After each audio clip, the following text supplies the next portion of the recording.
ये बजट पूरे देश का बजट है। नमस्कार, आपके साथ हूं मैं राजीव शर्मा और इस बजट का इंतजार कोरोना काल के बाद से पूरे देश की जनता कर रही थी, उम्मीदों के तौर पर कर रही थी। बजट पर प्रधानमंत्री नरेंद्र मोदी ने भी अपनी प्रतिक्रिया दी। उन्होंने कहा इस बजट से देश का आत्मविश्वास बढ़ेगा।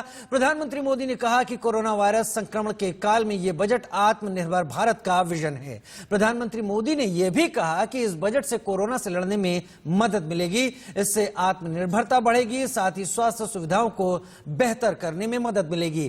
प्रधानमंत्री मोदी ने कहा कि महिलाओं के लिए बजट में सुविधाओं और समानता को लाने के प्रयास किए गए हैं। बजट से युवाओं को अवसर मिलेंगे और इंफ्रास्ट्रक्चर को सुधारने में भी मदद मिलेगी। बजट 2021 को लेकर और भी तमाम बातें प्रधानमंत्री नरेंद्र मोदी ने कही, आइए आपको सुनाते हैं।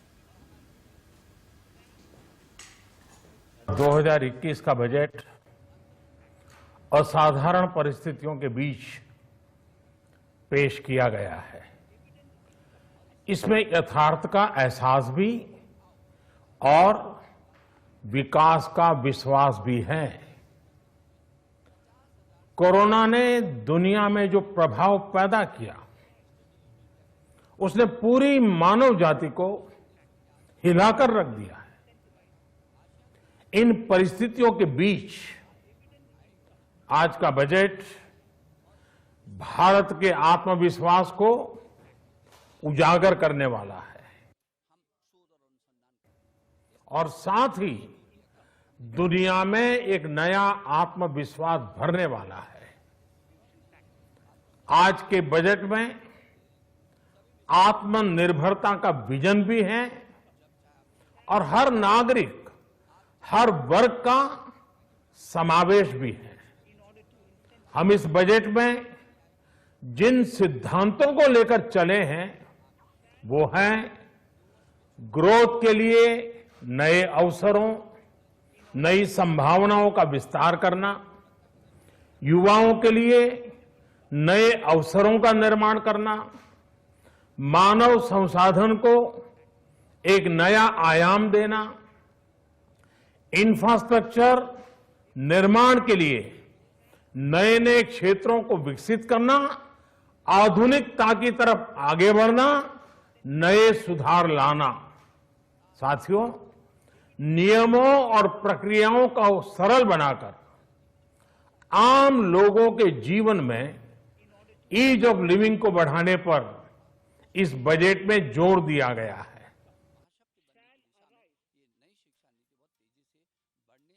साथियों, ऐसे बजट देखने को कम ही मिलते हैं जिसमें शुरू के 1-2 घंटों में ही इतने सकारात्मक रिस्पांस आए। कोरोना के चलते कई एक्सपर्ट्स ये मानकर चल रहे थे सरकार आम नागरिकों पर बोझ बढ़ाएगी, लेकिन फिस्कल सस्टेनेबिलिटी के प्रति अपने दायित्वों को ध्यान में रखते हुए सरकार ने बजट साइज बढ़ाने पर जोर दिया। हमारी सरकार ने निरंतर प्रयास किया है कि बजट ट्रांसपेरेंट होना चाहिए। मुझे खुशी है कि आज अनेक विद्वानों ने इस बजट की ट्रांसपेरेंसी की सराहना की है। हमने इस बजट में भी प्रोएक्टिव बजट देकर के देश के सामने प्रोएक्टिव होने का संदेश दिया है। यह बजट उन सेक्टर्स पर विशेष रूप से केंद्रित है जिनसे वेल्थ और वेलनेस दोनों ही तेज गति से बढ़ेंगे, जान भी जहान भी। इसमें एमएसएमईज और इंफ्रास्ट्रक्चर पर विशेष रूप से जोर दिया गया है। देश में एग्रीकल्चर सेक्टर को मजबूती देने के लिए, किसानों की आय बढ़ाने के लिए इस बजट में बहुत जोर दिया गया है। कई प्रावधान किए गए हैं। एग्रीकल्चर सेक्टर में किसानों को और आसानी से और ज्यादा ऋण मिल सकेगा। देश की मंडियों को यानी एपीएमसी को और मजबूत करने के लिए, सशक्त करने के लिए एग्रीकल्चर इंफ्रास्ट्रक्चर फंड से मदद का प्रावधान किया गया है। ये सब निर्णय ये दिखाते हैं कि इस बजट के दिल में गांव है, हमारे किसान है। इस बजट में जिस तरह से रिसर्च एंड इनोवेशन इकोसिस्टम पर बल दिया गया है, जो प्रावधान किए गए हैं, उनसे हमारे युवाओं को ताकत मिलेगी। भारत उज्जवल भविष्य के लिए बहुत ठोस कदम रखेगा। साथियों, देश के सामान्य मानवी का, महिलाओं का जीवन आसान बनाने के लिए उनके स्वास्थ्य, स्वच्छता, पोषण, शुद्ध जल और अवसरों की समानता, इस पर इस बजट में विशेष बल दिया गया है। ये बजट देश के हर क्षेत्र में विकास यानी ऑल राउंड डेवलपमेंट की बात करता रहता है। खास तौर पर मुझे खुशी है कि इस बजट में दक्षिण के हमारे राज्य, पूर्वोत्तर के हमारे राज्य और उत्तर में लेह लद्दाख जैसे क्षेत्रों में विकास पर विशेष ध्यान दिया है।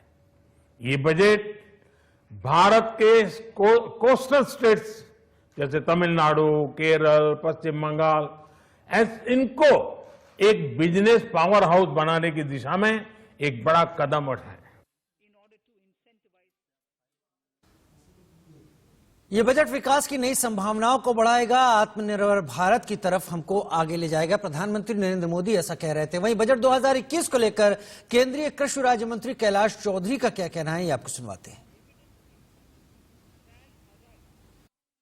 जी हमारे साथ में मौजूद हैं। कैलाश जी, आज देश का आम बजट देश के सामने आया है, किस तरीके से देखते हैं? कृषि मंत्रालय को क्या मिला, किसानों को क्या मिला, कैसे किसानों की तकदीर इस बजट से साफ होगी, चमकेगी? आत्मनिर्भर भारत पैकेज के तहत और किसानों की इनकम बढ़ाने के लिए और किसान की 2022 तक लक्ष्य पूरा करने के लिए जो आज का बजट पेश किया गया है, इससे निश्चित रूप से किसानों की इनकम बढ़ेगी। और एग्रीकल्चर के लिए चाहे आज एपीएमसी एक्ट के तहत अगर वहाँ पर इनाम मंडी के साथ जोड़ने का विषय हो तो 1000 मंडियाँ भी उसके साथ जुड़ेगी। और साथ ही उसके अतिरिक्त भी जो बजट के अंदर प्रावधान किए गए हैं, तो मैं सोचता हूं कि इन बजट के अंदर जो कृषि के क्षेत्र के अंदर आज निर्मला सीतारमण जी ने जो बजट पेश किया है, इससे आने वाले समय के अंदर किसान को निश्चित रूप से लाभ मिलेगा और ये एक किसान हितैषी बजट है। तो कृषि सेस लगाया गया है पेट्रोल डीजल पर, आपको नहीं लगता इससे महंगाई बढ़ेगी? ऐसा है कि इसके अंदर स्पष्ट मंत्री जी ने कह दिया था कि किसी प्रकार का मूल्य है वो डीजल का नहीं बढ़ेगा, तो मैं सोचता हूँ इसके ऊपर कोई इम्पैक्ट नहीं होगा। सर, प्रधानमंत्री जी ने कहा है कि ये जो बजट है, बजट के दिल में कहीं ना कहीं गांव है, किसान है। आपको लगता है सर कि गांव और किसान को बजट में जगह दी गई है? निश्चित रूप से इस बजट के अंदर गांव, गरीब और किसान की बात की गई है। और इस बजट के अंदर जहां तक मैं देखता हूं कि चाहे वो ग्रामीण विकास मंत्रालय के अंदर बजट को बढ़ाना हो या कृषि के अंदर बजट को बढ़ाया है, और कई इस तरह से जो आने वाले समय में गांव के अंदर ही कोल्ड स्टोरेज वेयर हाउस के लिए भी जो एग्रीकल्चर इंफ्रास्ट्रक्चर के ऊपर खर्च होगा, तो वो सारा कुल मिलाकर गांव और गरीब के लिए ही इस बजट के अंदर मैं सोचता हूं कि अन्य सेक्टरों के अंदर चाहे टैक्स को लेकर भी है, लेकिन मैं सोचता हूं कि ये किसान के हित का बजट निश्चित रूप से है। आखिरी सवाल सर, क्या आपको लगता है कि इस बजट के बाद में जो आंदोलनरत किसान है उनको भी मान जाना चाहिए कि सरकार किसान विरोधी नहीं है, सरकार किसान हितैषी है? बिल्कुल, मैं ये कह सकता हूँ कि जिस तरह से आज जो बजट पेश किया है, जिसके अंदर एपीएम स्ट्रेंथन करने की इसमें बात की गई है और जो हमारी खरीद होती है उस खरीद को भी रेगुलर रखा जाएगा। और तमाम प्रतिक्रियाएं आ रही हैं सबको लेकर, और इस वक्त केंद्रीय मंत्री प्रकाश जावड़ेकर जी भी हमारे साथ जुड़ चुके हैं। इस वक्त उनसे हम सरल शब्दों में समझने की आखिर कोशिश करेंगे कि इस बजट में आम जनता के लिए क्या कुछ खास है। प्रकाश जावड़ेकर जी,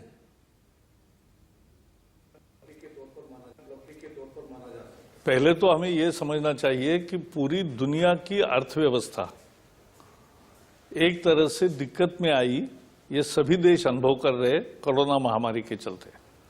लेकिन भारत है कि कोरोना से भी लड़ाई जीता और आर्थिक व्यवस्था को भी सुचारू रूप पटरी पर लाकर अब आगे तेजी से बढ़ाने की कवायद इस बजट में स्पष्ट दिखती है।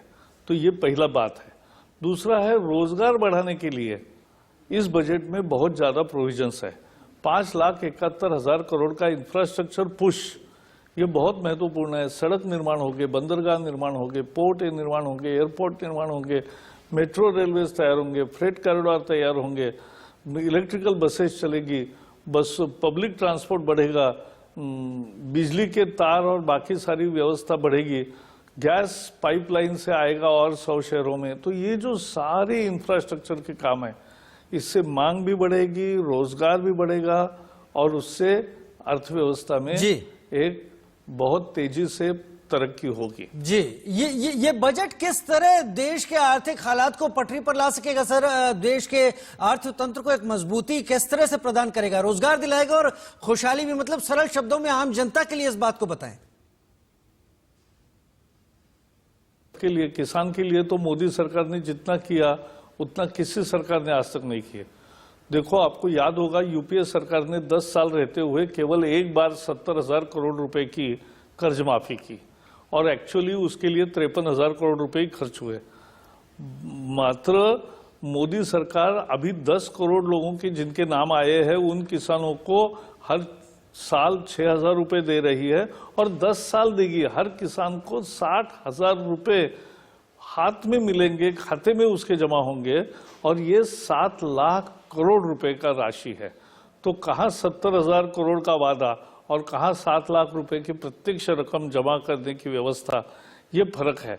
फसल बीमा योजना आई, जहां पहले केवल बैंक के ऋण को बीमा मिलता था, अब फसल को बीमा मिलने लगा और किसानों ने 17,000 करोड़ रुपए का प्रीमियम भरा और 90,000 करोड़ रुपए का उनको मुआवजा मिला।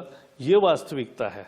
तो देश भर में किसानों के लिए सिंचाई की योजना आई, माइक्रो इरिगेशन बहुत जोर से शुरू हुआ, सबको सॉइल हेल्थ कार्ड मिला और किसानों के लिए एमएसपी मिला, जो किसानों की 40 साल से मांग थी कि लागत मूल्य के आधार पर लाभकारी मूल्य मिले। तो लागत मूल्य, लाभकारी मूल्य कैसे तय करें? तो स्वामीनाथन ने कहा लागत मूल्य प्लस 50%। और ये फॉर्मूला 2006 में उन्होंने दिया तो भी कांग्रेस ने 14 तक नहीं किया, हमने तुरंत किया और इसलिए आज किसान को एमएसपी मिलने लगी, एपीएमसी भी चालू है, मंडी भी चालू है, मंडियों का उल्टा विस्तार हो रहा है और उसके साथ साथ खरीद भी सरकारी चालू है और एमएसपी भी मिल रहा है।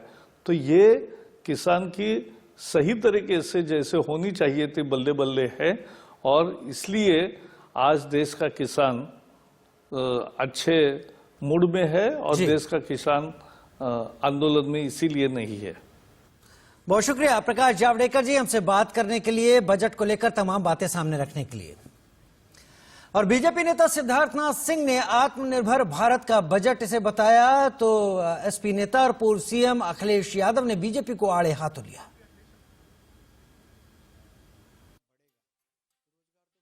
अनेक प्रकार के पैकेजेस, घोषणा, उसकी वित्तीय स्वीकृतियां जारी करने के बाद उसके बाद भी माननीय मोदी जी के मार्गदर्शन में श्रीमती निर्मला सीतारमण ने इतना शानदार, इतना बड़ा बजट पेश किया है।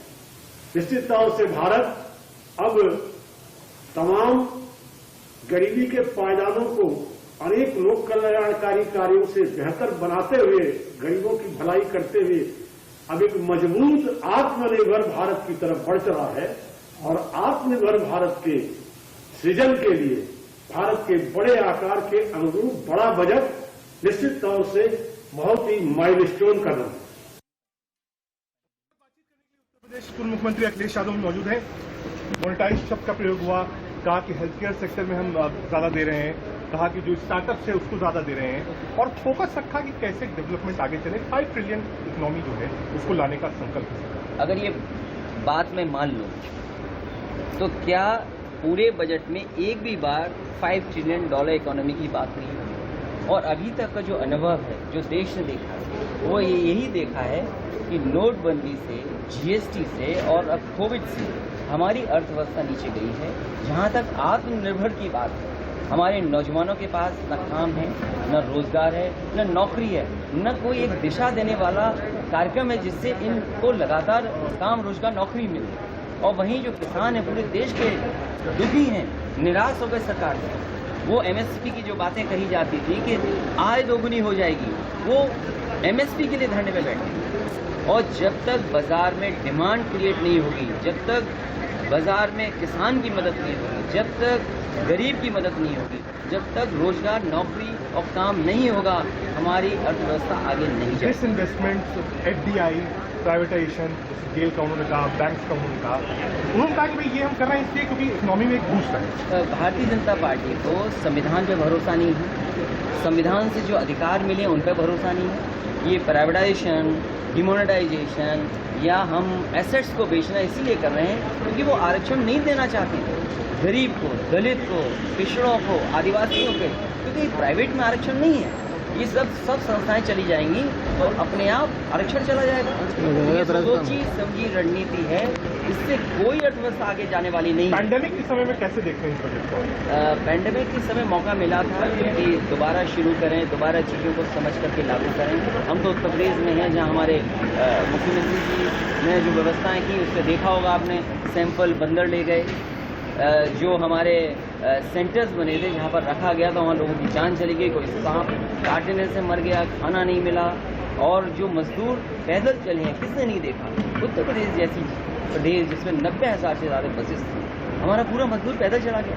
90 लोगों की जान गई है, 90 मजदूरों की जान गई, एक की भी मदद भारतीय जनता पार्टी की सरकार ने खत्म करो।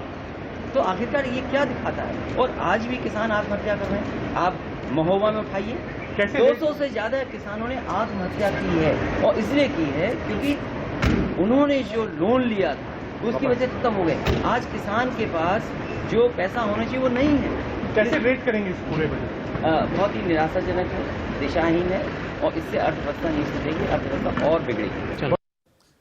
पूर्व मुख्यमंत्री अखिलेश यादव उत्तर प्रदेश बात कर रहे थे हमारे संवाददाता से। वहीं केंद्रीय ऊर्जा मंत्री आरके सिंह से बात की संवाददाता राकेश सिंह ने। हमारे साथ केंद्रीय मंत्री आरके सिंह हैं। आरके सिंह जी, जिस तरह से बजट आज पेश किया गया उसको लेकर क्या कहेंगे? पहले तो मैं चाहूंगा कि इस बजट के बारे में डिटेल, क्योंकि आपने बखूबी इसका अध्ययन। यह बजट देखिए, जो हम लोगों का ग्रोथ स्टोरी है उसको आगे ले जाता है, और हम लोग की ग्रोथ स्टोरी है इतने बड़े त्रासदी के बाद पुनः हम ग्रो कर रहे हैं। IMF का अनुमान आया कि हमारा ग्रोथ इस बार 11% होगा GDP। जिस रेट से हमारा पावर डिमांड बढ़ रहा है वही इंगित करता है कि हम ग्रो कर रहे हैं। उसको ये आगे ले जा रहा है। आगे किस हिसाब से ले जा रहा है? ये इंफ्रास्ट्रक्चर में ह्यूज इन्वेस्टमेंट कर रहा है। 1,10,000 करोड़ रेलवेज में, 1,18,000 करोड़ रोड बनाने में, करीब करीब ये 8,000 किलोमीटर और रोड्स की स्वीकृति ये दे रहा है। पहले 11,000 किलोमीटर की स्वीकृति दिया था, अभी 8,000 किलोमीटर की स्वीकृति और दिया। इसके साथ ही साथ हमारे क्षेत्र में हमारा जो मेजर इंफ्रास्ट्रक्चर है, 3,05,000 करोड़ की योजना उन्होंने स्वीकृत की ताकि हम अपने डिस्ट्रीब्यूशन कंपनियों को और सुदृढ़ कर सकें।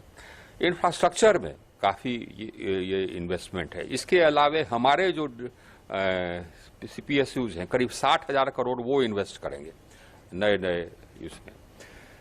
कोविड के समय से निकल रहा है। इसके कोविड से लड़ने के लिए वैक्सीन के लिए 35,000 करोड़ का प्रावधान, 35,000 करोड़। स्वास्थ्य व्यवस्था सुदृढ़ करने के लिए जो पहले स्वास्थ्य का बजट था उसको 1.5 गुना के आसपास कर दिया गया। 2 लाख करोड़ से ऊपर का बजट है स्वास्थ्य के लिए। इसमें हम प्रखंड स्तर से लेकर के जिला स्तर तक के स्वास्थ्य, बल्कि राज्य स्तर, राष्ट्र स्तर तक की स्वास्थ्य व्यवस्था को हम सुदृढ़ कर रहे हैं। हर एक जिला में हम क्रिटिकल केयर सेंटर बना रहे हैं। हर जिला में, हर प्रखंड में एक अलग ये स्पेशलिस्ट सेंटर बना रहे हैं ट्रीटमेंट्स के लिए। इसके अलावा जो हमारे प्राइमरी हेल्थ सेंटर्स हैं उसको मजबूत कर रहे हैं। 68,000 करोड़ का आउटले सिर्फ इस पर है, ब्लॉक लेवल पर। जो ये जांच होती है उसके लिए अलग केंद्र बना रहे हैं हर जिला में, ताकि जो भी ये जांच हो, खून का जांच, ये जांच, वो जांच, उसका ये हो जाए। एजुकेशन में हम लोग जो नेशनल एजुकेशन पॉलिसी है उसको आगे ले जा रहे हैं। 15,000 विद्यालयों को हम लोग एक मॉडल विद्यालय बना रहे हैं जो कि नेशनल एजुकेशन पॉलिसी को फुल्ली रिफ्लेक्ट करे, और ये एग्जाम्पल्स होंगे। 100 नए सैनिक स्कूल्स हम लोग ये बजट स्वीकृत करता है। इंडस्ट्रियल डेवलपमेंट हो, इसके लिए specialist bank setup, financing institution setup करा है, डेवलपमेंट फाइनेंशियल इंस्टीट्यूशन, और उसके लिए उसने 20,000 करोड़ का आउटले रखा है। और ये एक्सपेक्टेशन है कि ये 20,000 करोड़ से करीब करीब 5 लाख करोड़ तक का वो इन्वेस्टमेंट होगा उसमें इंडस्ट्रियलाइजेशन के लिए। तो यह जो बजट है, यह बजट फिलिप देगी ग्रोथ को, और जो हमारा ये इकोनॉमी है वो और तेजी से ग्रो करना प्रारंभ करेगा, और तेजी से ग्रो करेगा। गरीब लोगों के लिए भी इसमें बहुत सारी योजनाएं। उज्ज्वला योजना में 1 करोड़ और लोगों को हम कनेक्शन देने जा रहे हैं, यानी कि अब कोई बचेगा नहीं। उज्ज्वला यानी गैस का ये रहेगा। करीब 100 और शहरों में हम पाइप गैस सप्लाई देने वाले हैं, 100 और शहरों में कुल मिला करके। और जहां अगर आप हमारी बात, पावर सेक्टर की बात किया जाए, पावर सेक्टर को लेकर जो आपकी उम्मीदें थी, क्या उसके अनुसार बजट? मोर देन डैट, मतलब जितना हमने मांगा था उतना हमको मिल गया, उससे ज्यादा ही मिला। पावर सेक्टर में एक तो जो हमारा योजना है शायद सबसे बड़ी योजना है। अभी हम दीनदयाल ग्राम ज्योति योजना के अंतर्गत, आईपीडीएस के अंतर्गत हम डिस्ट्रीब्यूशन सिस्टम को स्ट्रेंथन करते आ रहे थे। अब कुछ और काम बाकी है, उसको हम इस योजना के अंतर्गत करेंगे, इसीलिए यह योजना लाए। लेकिन यह योजना, ये दीनदयाल ग्राम ज्योति योजना और आईपीडीएस से फर्क यह है कि हम राशि देंगे राज्यों को अपने डिस्ट्रीब्यूशन सिस्टम को मजबूत करने के लिए, लेकिन अब यह राशि वैसे हम नहीं देंगे। अगर डिस्ट्रीब्यूशन कंपनियों में डिस्ट्रीब्यूशन कंपनियां घाटे कर रही हैं मिसमैनेजमेंट के कारण, या तो उसको सुधारने की आवश्यकता होगी। घाटे को कम करने के लिए क्या क्या कदम उठा रहे हैं, उसका एक योजना उनको बनाना पड़ेगा कि क्या क्या कदम हम उठाएंगे घाटा कम करने के लिए। उस पर राज्य सरकार की सहमति लेनी होगी उनकी, और तब हमको हमारे पास फाइल करेंगे, और तब हम लोग उनको राशि मुहैया कराएंगे। और ये राशि हम मुहैया तब तक कराते रहेंगे जब तक कि वो जो कदम उन्होंने प्रॉमिस किया है घाटा कम करने के लिए वो लेते रहेंगे, तब तक हम। अब वैसे नहीं मिलेगा कि आप घाटा कम करते रहें, घाटा आप करते रहें और या मिसमैनेजमेंट करते रहें और हम पैसा उसमें डालते जाएं, ये नहीं।